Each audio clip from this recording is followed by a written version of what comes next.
अच्छा, shaper tool के नीचे ही हमारे पास एक पेंसिल टूल होता है, ठीक है। पेंसिल टूल क्या काम करता है, पेंसिल टूल भी बहुत अच्छा हमारा वर्क कर रहा होता है।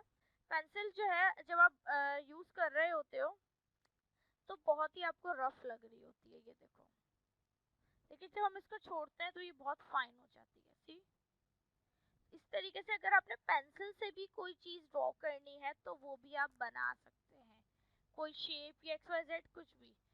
जैसे कि वेव में नॉट स्ट्रेट, स्ट्रेट होगी तो जाहिर सी बात है फिर तो वो उसी तरीके से आएगी जैसे आपने ड्रॉ की होगी। हाँ, शिफ्ट होल्ड करके ड्रॉ करोगे तो बिल्कुल स्ट्रेट ड्रॉ होगी, जैसे कि मैं आपको पहले भी समझा चुकी हूँ कि हम जब शिफ्ट होल्ड कर लेते हैं तो वो चीज़ प्रोपोर्शनली ड्रॉ होती है, फिर बिल्कुल शिफ्ट होल्ड करके जैसे कि मैंने इसको ड्रॉ किया है।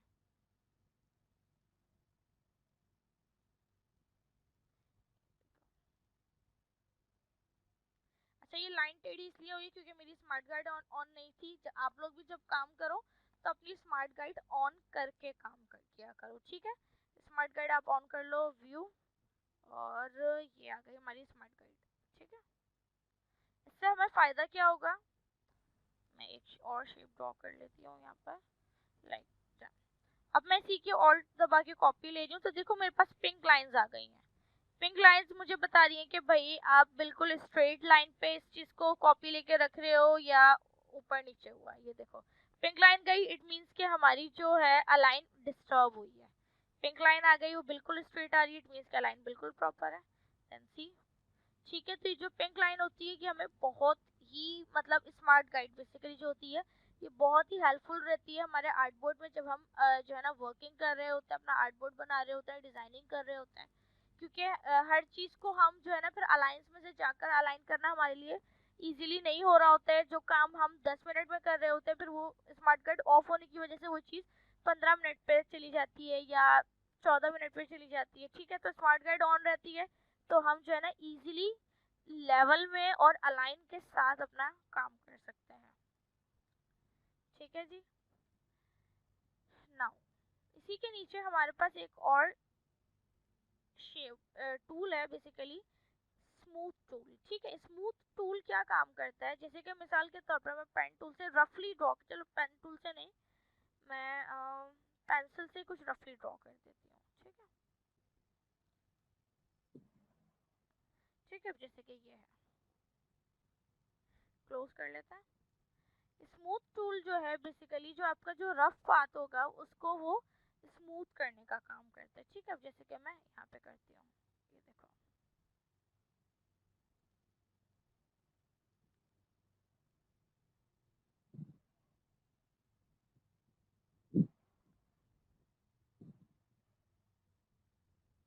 ठीक है। या जैसे कि पेन टूल से मैं बहुत ही कोई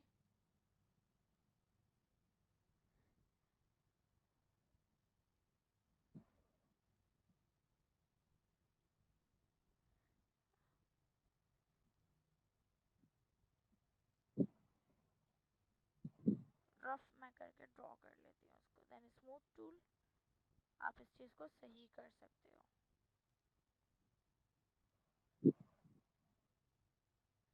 यहाँ से इसका एक एंकर हम डिलीट कर देते हैं।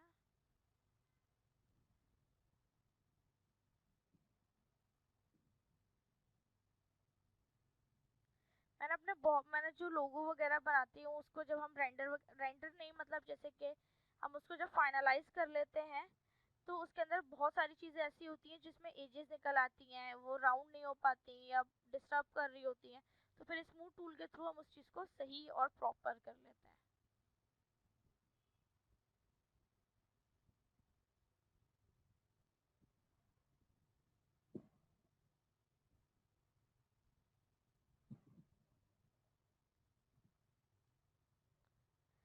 एक ये भी हमारे पास टूल है, अच्छा इससे पहले कोई और है, पाथ इरेजर टूल है।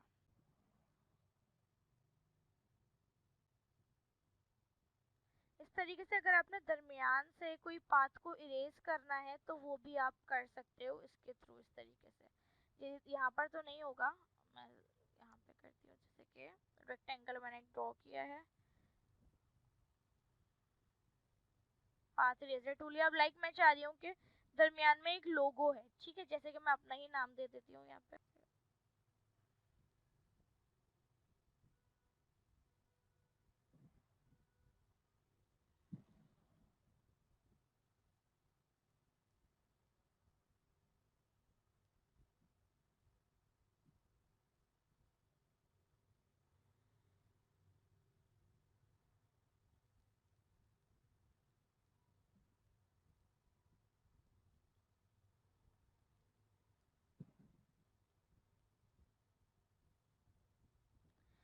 अब मैं इसको एक बॉक्स में नहीं बल्कि मैं चाह रही हूँ कि ये हाफ यहाँ से हो और इस तरीके से, मतलब एक थोड़ा सा डिजाइन वाला बॉक्स यहाँ पे बन जाए ना, ठीक है।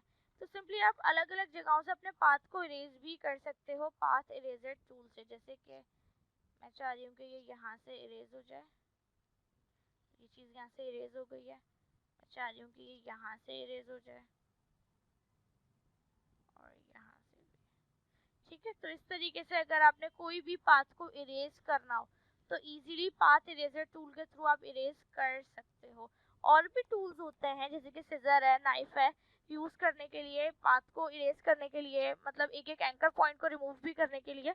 लेकिन ये इजी है, इजीली जो है ना, आप जिस जिस जगह पे जाके उसको ड्रॉ करोगे या लाइन ड्रॉ करोगे वहां से आपका जो पाथ है वो इजीली इरेज हो जाएगा, ठीक है। तो अगर आपने कभी अपने पाथ को इरेज करना हो तो वो आप इजीली कर सकते हो यहाँ से, ठीक है। इसके अलावा इसके नीचे हमारे पास एक और टूल है, वो है ज्वाइन टूल। ज्वाइन टूल क्या काम करता है, अब देखो जैसे कि यहाँ है गैप, ये दो पाथ एक दूसरे से कनेक्ट नहीं है, ठीक है। सिंपली आपको अगर इसको एक दूसरे से कनेक्ट करना है, दोनों को सेलेक्ट करो, यहाँ से ज्वाइन टूल लो और जिन पाथ को आपने सेलेक्ट करना है उसके ऊपर इस तरीके से सर्कल या रेक्टेंगल जो भी समझ आए वो बना दो, तो वो उसको इजीली जो है ज्वाइन कर देगा एक दूसरे के साथ। देन इस तरीके से, ठीक है। साइज बड़ा कर लेते हैं इसका।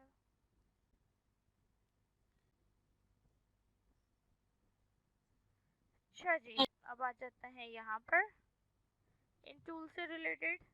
ये टूल्स क्या काम करते हैं, जैसे कि मैं यही ले लेती हूँ, चलो समझाने के लिए ना।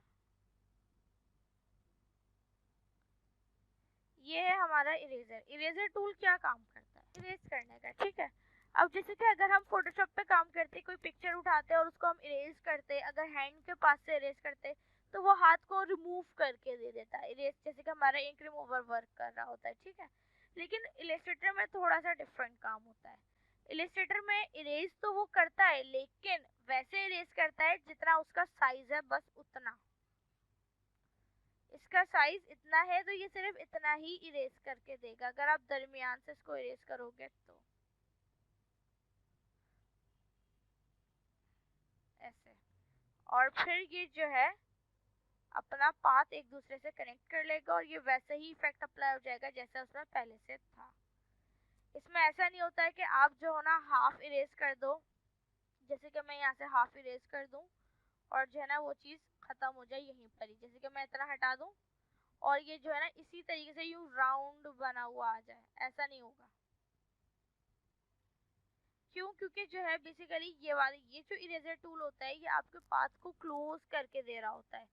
इरेज तो करता है लेकिन जो आपका पाथ है उसको क्लोज करके दे देता है, ठीक है। जैसे कि ये इस तरीके से अलग अलग करके पाथ बना देता है। ये अलग है, ये अलग है, ये अलग है, ये अलग है। जबकि अगर आपको बिल्कुल कंप्लीटली रिमूव करना हो किसी भी चीज को दरमियान से या कहीं से भी, तो फिर हम यहाँ से जो है ना, जो हमने यहाँ के लिए यूज किया था बेसिकली ये पाथ इरेजर टूल, हम वो भी यूज कर सकते हैं। इसके अलावा जो है अगर आपको सीजर टूल चाहिए तो वो भी, सीजर टूल भी बहुत अच्छा काम करता है। सीजर टूल आपके जो पाथ होते हैं, एंकर पॉइंट्स होते हैं, उनको रिमूव करने का काम करता है, ठीक है। जैसे कि मैं सर्कल बना के आपको समझा देती हूँ। मैंने सीजर टूल लिया, अब मैं चाह रही हूँ कि ये 4 पॉइंट्स हैं, ठीक है, ये 4 पॉइंट्स अलग अलग हो जाए। मैंने इस पे क्लिक किया और इस पे क्लिक किया, देन अब मैंने वापस से अपना सिलेक्शन टूल एक्टिव किया है, सी ये अलग हो गया आपका। इसी तरीके से अगर मैं सीजर टूल से इस पे क्लिक करूं, इस पे क्लिक करूं तो ये अलग हो जाएगा। ऐसे ही सीजर टूल से इस पे क्लिक करूं, मेक श्योर कि आप बिल्कुल एंकर पे ही क्लिक करें तो ही वो चीज उसको वो सेपरेट करके देगा, अदरवाइज नहीं।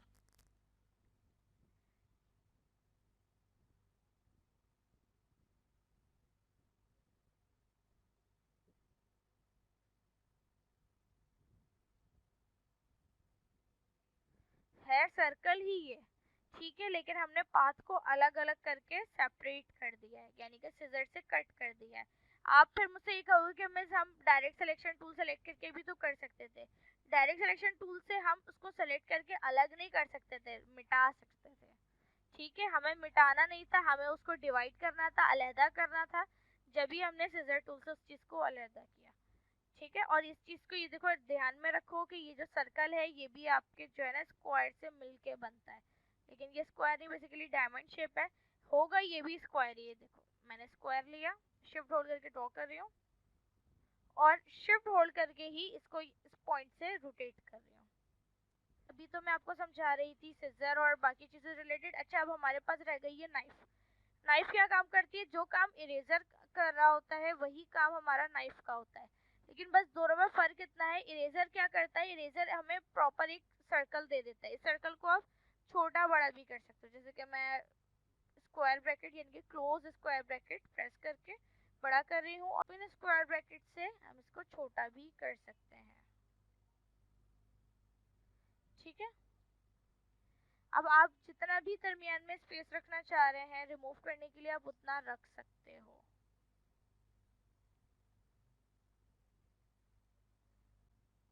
लेकिन हमारी जो नाइफ होती है उसके अंदर ये चीज नहीं होती। नाइफ क्या करती है, बेसिकली बहुत ही बारीकी से ये इस चीज को कट कर रही होती है, ऐसे स्लाइस की तरह, जैसे कि हमारी जो स्लाइस कटिंग हो रही होती है। और ये इसके अंदर भी आपका एक एक जो पार्ट है वो अलग होगा, अलहदा होगा। ये देखो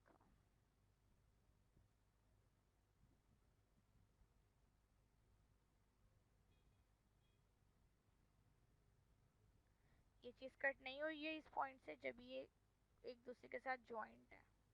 ये भी कट नहीं होएगा, देखो ये यहाँ से खुला हुआ है, ये देखो ये एक पार्ट बन के निकला है, इस तरीके से ये है, ठीक है। तो सिंपली इरेजर और नाइफ में कुछ खास फर्क नहीं है, बस इरेजर आपको जो है ना एक तरीके से एक साइज बता देता है कि भाई आपने अपने पाथ के दरमियान कितना साइज रखना है और उसको कितने साइज के मुताबिक कट करना है, ठीक है। जबकि जो हमारे नाइफ टूल होता है वो आपको बहुत ही क्लोज जो है ना पाथ करके कटिंग कर देती है, जस्ट लाइक स्लाइस, और इसके दरमियान कोई स्पेस नहीं होता जब हम कटिंग कर रहे होते हैं। तो बस दैट्स इट। आई होप कि आपको मेरी वीडियो पसंद आई होगी, और भाई अगर पसंद आई है तो लाइक एंड शेयर तो बनता ही है, सब्सक्राइब करना मत भूलिएगा। इंशाल्लाह मिलते हैं अपने नेक्स्ट ट्यूटोरियल में, जब तक के लिए अल्लाह।